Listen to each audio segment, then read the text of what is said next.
Workshop Blueprint Siutau 23 sampai 24 September 2023 di Lampung bersama Pamor Plus. Workshop ini dibuat agar para peserta bisa memperoleh gambaran yang mudah diingat dan mudah dipahami tentang bagaimana menjalankan proses Siutau secara utuh dan lengkap, sehingga berhasil dalam Siutaunya dengan memberikan suatu roadmap cetak biru atau blueprint. Pada bagian pertama, semua peserta diminta untuk menuliskan apa tujuan Siutau masing-masing, di mana nanti setelah seluruh sesi pembelajaran diikuti, maka pertanyaan ini akan diulang dan diharapkan setelah menyelesaikan seluruh sesi workshop Blueprint Siutau ini, maka peserta dapat memberikan jawaban yang lebih lengkap, lebih utuh dan runut sebagai penanda tercapainya suatu pemahaman yang lebih baik dan mengena daripada sebelum mengikuti workshop ini. Secara garis besar, manusia hidup di dunia ini melewati 3 masa kehidupan, di mana kehidupan yang sekarang ini adalah kelanjutan dari kehidupan di masa lalu, yang boleh disebut juga sebagai sebab atau penyebab. Dan kehidupan yang sekarang ini boleh juga disebut sebagai akibat atau konsekuensi dari kehidupan kita di masa lalu.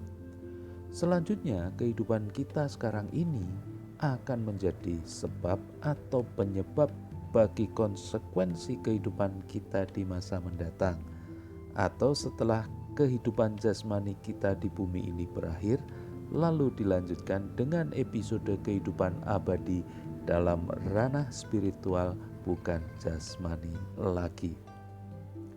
Lalu mengapa di bagian pertama sesi blueprint ini kita diajak untuk meneropong kembali kehidupan lalu kita sebelum kita lahir? Nah, hal ini perlu dilakukan agar kita berkesempatan untuk berberes dengan diri sendiri, agar kita bisa berdamai dengan diri kita sendiri, lalu menyikapi berbagai kejadian yang tak enak dan menyesakkan serta membelenggu kehidupan kita ini. Ini dapat membantu kita menemukan jawaban atas pertanyaan melankolis, mengapa aku menderita? Maka setelah dapat menyingkap tabir kehidupan kita di masa lalu, kita bisa mengambil sikap yang positif dan konstruktif. Segera bisa move on, mengisi kehidupan ini dengan suatu arah dan tujuan yang jelas, melakukan berbagai hal yang baik, berguna, penuh manfaat dan kaya makna, yang tak akan membuat kita menyesal gegara belum melakukan apa-apa di dunia ini, tapi udah keburu mati. Ada 2 metode yang diperkenalkan untuk meneropong past life kita di masa lalu. Yang pertama adalah metode mengenang sejelas mungkin dalam pikiran kita peristiwa yang kita alami dengan mundur waktunya ke belakang bertahap demi setahap hingga sampai usia kita kecil dan belum lahir. Yang hendak dicapai lewat metode ini adalah kita berhasil melihat sosok diri kita sebelum kita terlahir di muka bumi ini.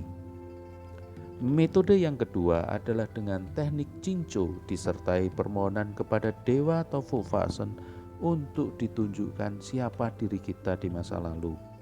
Perbedaan mendasar antara metode mengundurkan waktu ke belakang dengan metode Cinco adalah pada metode pertama kita hanya akan melihat sosok saja. Tetapi di metode kedua kita betul-betul bisa merasakan peristiwa yang tergambar karena kita adalah menjadi pelakunya langsung, bukan sekedar penonton.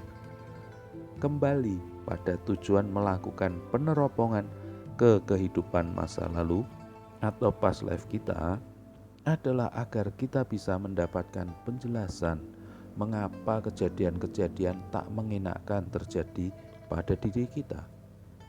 Nah, hal ini akan menjadi lebih jelas ketika kita melihat kisah penuturan Li Saat kala itu ada seorang murid yang minta dilihatkan diteropongkan kehidupan di masa lalunya, past life-nya. Lalu Lee Se-fu menceritakan bahwa di masa lalu murid tersebut adalah seorang tuan tanah yang kaya raya namun kejam. Suatu hari datanglah seorang pengemis yang tua renta.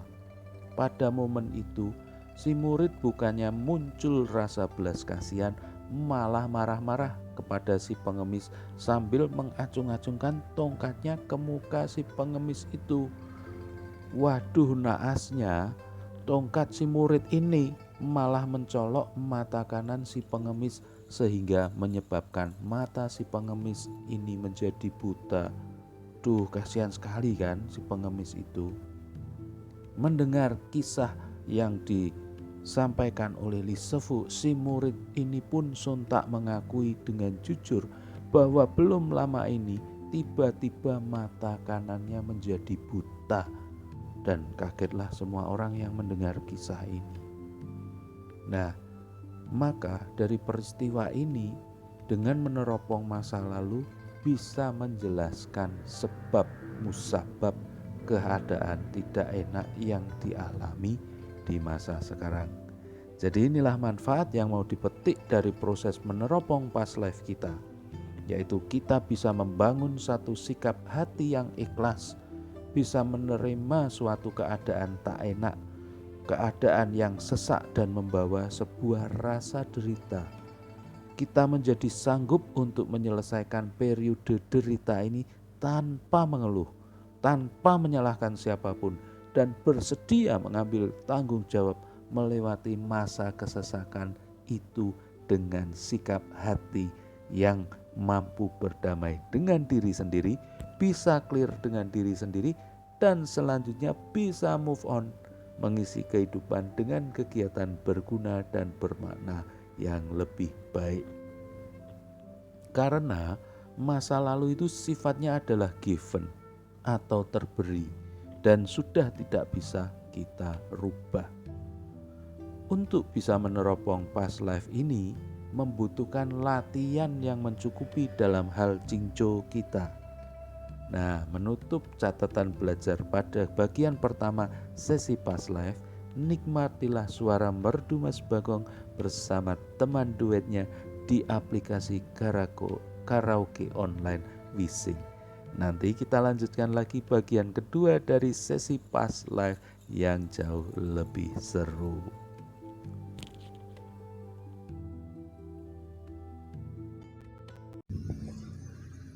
Tuhan, aku tidak komplain padamu. Aku hanya mohon, sudahi deritaku. Aku lelah, Tuhan. Tapi aku tetap percaya Kau selalu menolongku dan punya rencana yang indah buat hidup. Haruskah hidupku terus begini, dengan derita yang tiada akhir?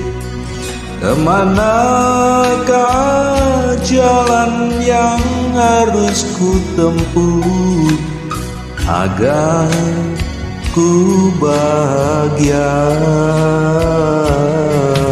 Oh Tuhan, berikan petunjuk-Mu untuk ku jadikan pegangan hidupku. Apakah salahku dan apa dosaku sampai ku begini? Aku tak sanggup lagi menerima derita ini. Aku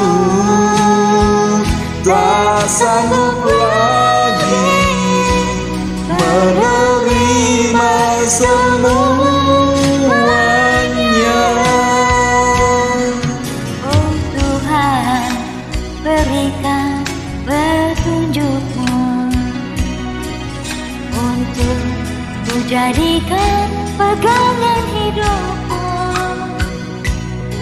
Apakah salahku dan apa dosaku sampai ku begini? Oh, aku tak sanggup lagi menerima derita ini. Oh, aku tak sanggup lagi menerima semua